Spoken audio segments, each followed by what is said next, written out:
আসসালামু আলাইকুম। এসএসসি 26 কি অবস্থা সবার? আশা করি সবাই অনেক ভালো আছো, কিন্তু ম্যাথ নিয়ে একটু ভয় আছো যে ম্যাথে কি করব, ম্যাথ এতদিন পড়িনি, আমার দ্বারা কি এখন ম্যাথ ভালো করা সম্ভব? আদৌ সম্ভব?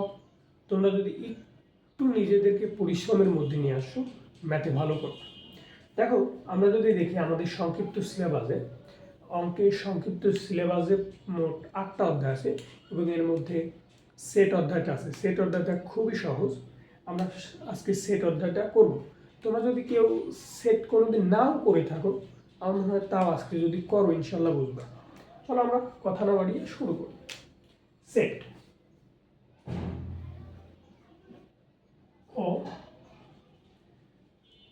ফাংশন অধ্যায়টি না, আমরা শুরু করবো সেট দিয়ে।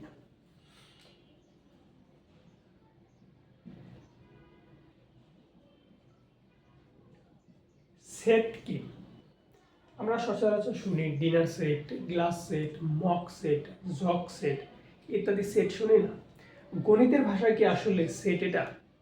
না, গণিতের ভাষা হচ্ছে, মনে করো যে বাস্তব বা চিন্তা জগতের সুসংজ্ঞায়িত সমাবেশকে আমরা সেট বলি। ধরো, গণিতের ভাষায় আমরা এটা বুঝতে পারি, কিন্তু আমরা খাতায় বা বোর্ডে কিভাবে সেটকে আমরা সাজাবো? একদম সহজ কথায়, আমরা যদি কোনো কিছুকে দ্বিতীয় বন্ধনী দ্বারা আবদ্ধ করি, সেটা হয়ে যাবে সেট। ধরো আমি দ্বিতীয় বন্ধনী দ্বারা 3কে আবদ্ধ করলাম, এটা হয়ে গেল সেট। এখন এই সেটটা প্রকাশের জন্য আমরা একটা আলফাবেট ইউজ করলাম এ, তাহলে এ সেট এটা। ধরো আমরা একটা সেট লিখতেছি আবার বি 5 6 9, এটা একটা সেট। কি সেট? B set. এখন একটা জিনিস খেয়াল করো, এই সেটের উপাদান সংখ্যা 1 2 3, এই সেটের উপাদান সংখ্যা একটা। ধরো এ সেটের উপাদান সংখ্যা একটি, তাহলে বি সেটের উপাদান সংখ্যা কয়টি? 3টি। এ সেটের উপাদান সংখ্যা একটি, বি সেটের উপাদান সংখ্যা 3টি। এই উপাদান সংখ্যাকে আমরা n দ্বারা প্রকাশ করব, তাহলে n সমান 1, n সমান 3। বুঝা গেল বিষয়টা? বি সেটের উপাদান কয়টি? 3টি। এ সেটের উপাদান একটি। এই যে 5 যে বি সেটের উপাদান, এটা আমরা কিভাবে প্রকাশ করব? দেখো, আমি যদি লিখি 5, একটা চিহ্ন লিখছি এবং লিখছি বি, এই চিহ্নটার নাম হচ্ছে বিলংস টু।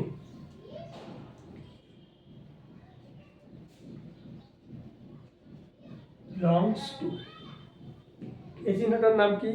Belongs to. এই বিলংস টু অর্থ কি? সদস্য। তাহলে 5 বি সেটের উপাদান সদস্য, 5 বি সেটের উপাদান সদস্য। আমি যদি লিখি 3 বিলংস টু এ, তার মানে 3 এ সেটের উপাদান সদস্য। আমি যদি লিখি 9 বিলংস টু এ, 9 এ সেটের উপাদান সদস্য। এখানে আমি বলতেছি আসলে কি 9 এ সেটের উপাদান সদস্য? না, বি সেটের উপাদান সদস্য। তাহলে এই ক্ষেত্রে আমরা এটা কেটে দেবো, এটা হয়ে গেল ডাজ নট বিলংস টু, মানে উপাদান সদস্য নয়। তার মানে এটার মানে হচ্ছে নট বিলংস টু, এটার মানে হচ্ছে ডাজ নট বিলংস টু, তার মানে 9 এ সেটের উপাদান সদস্য নয়। এখন আমরা শিখবো হচ্ছে সেট প্রকাশের পদ্ধতি।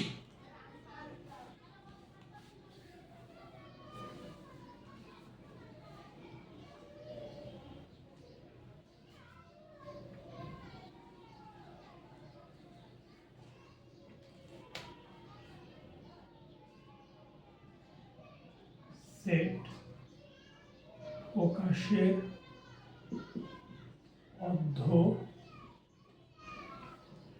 সেট প্রকাশের পদ্ধতি দুই ধরনের, একটা হচ্ছে তালিকা পদ্ধতি, আর একটা হচ্ছে সেট গঠন পদ্ধতি।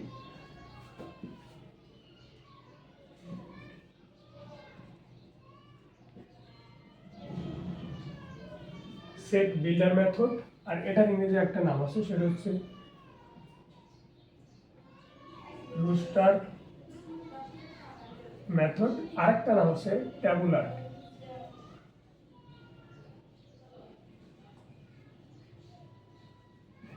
Tabular method.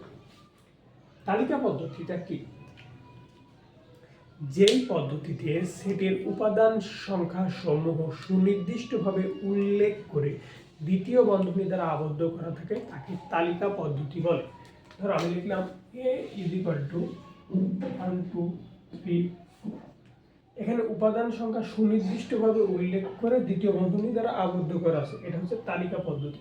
বা b = 1 3 5 9, এটা কি তালিকা পদ্ধতি, সুনির্দিষ্টভাবে উল্লেখ করে দ্বিতীয় বন্ধনী দ্বারা আবদ্ধ করা আছে। গঠন পদ্ধতি কি? গঠন পদ্ধতি হচ্ছে যেই পদ্ধতিতে সেটের উপাদান সমূহ সুনির্দিষ্টভাবে উল্লেখ না করে উপাদান সমূহের প্রকাশের শর্ত দেওয়া থাকে তাকে সেট গঠন পদ্ধতি বলে। ধরো a = x such that x জোড় সংখ্যা। such that সংখ্যাকে আমরা একটু জানি, এটার নাম হচ্ছে such that। such that মানে এরূপ, যেন বা যেন x যেন x কি জোড় সংখ্যা, x হচ্ছে জোড় সংখ্যা। এখানে কি হলো, কোনো সুনির্দিষ্ট উপাদান না দিয়ে এখানে একটা শর্ত দিয়ে দিল যে x জোড় সংখ্যা। তাহলে আমরা এটা একটু দেখি, x জোড় সংখ্যা 2 4 6 ইত্যাদি। এখানে একটু খেয়াল করো, এটা হচ্ছে তালিকা পদ্ধতিতে সুনির্দিষ্টভাবে উল্লেখ আছে। গঠন পদ্ধতিতে সুনির্দিষ্টভাবে উল্লেখ না থেকে কি দেওয়া আছে, একটা শর্ত দেওয়া আছে, এই জন্য একে রুল মেথডও বলা হয়।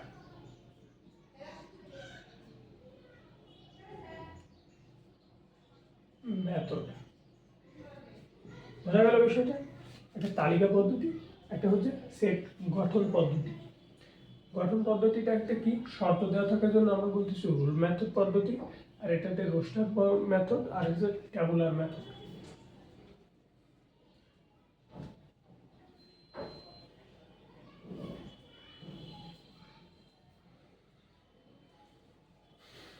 এখন শিখব অসীম সেট বা সসীম সেট।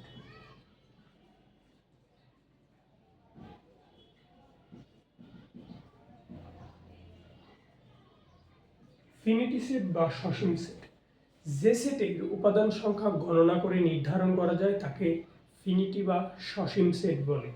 আমি লিখলাম a = 1 2 3 4 5 150। এই সেটের উপাদান সংখ্যা গণনা করে নির্ধারণ করা যায়, এই জন্য এটাকে বলতেছি আমরা সসীম সেট। আচ্ছা, অসীম সেট বা ইনফিনিটি সেট। অসীম সেটকে যে সেটের উপাদান সংখ্যা গণনা করে নির্ধারণ করা যায় না তাকে অসীম সেট বলে। ধরো আমি লিখলাম a = x such that x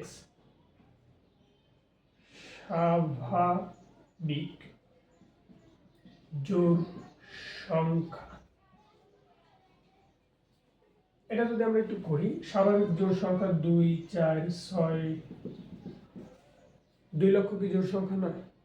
50 লক্ষ কি জোড় সংখ্যা নয়? 2 কোটি কি জোড় সংখ্যা নয়? 200 কোটি জোড় সংখ্যা নয়? অসংখ্য চলে যাবে। এটা হচ্ছে কি স্বাভাবিক জোড় সংখ্যা, কিন্তু এটা অসীম। এখন বলো তো এটা কি পদ্ধতি, এটা কি পদ্ধতি? এটা হচ্ছে তালিকা পদ্ধতি, এটা হচ্ছে গঠন পদ্ধতি, কিন্তু এটা অসীম, এটা কি সসীম।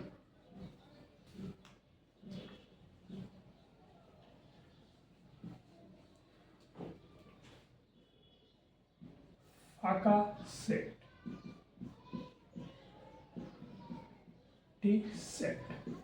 ফাঁকা সেট কি, যে সেটের উপাদান সংখ্যা ফাঁকা তাকে ফাঁকা সেট বলে, বা কোনো উপাদান নেই।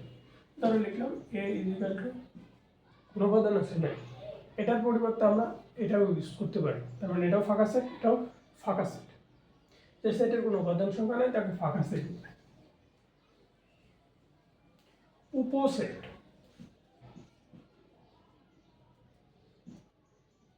উপসেট বা সাবসেট। উপসেট বা সাবসেট কি চলো একটু দেখি। আমি লিখছি ভাইয়া এ সেট 1 2 3 4 5 লিখলাম এই সেট। এই সেটের উপাদান দিয়ে যতগুলো সেট গঠন করব সবই হবে এই সেটের উপসেট। বোঝা গেল? তাহলে আমি যদি লিখি বি 1 2 3 এই সেটের উপাদান দ্বারা গঠিত, তাহলে এটা কি সেট? এই সেটের উপসেট। এটা আমি কিভাবে লিখবো? এই সেটের উপসেট বি সাবসেট এ, মানে কি এ সাবসেট বি, সরি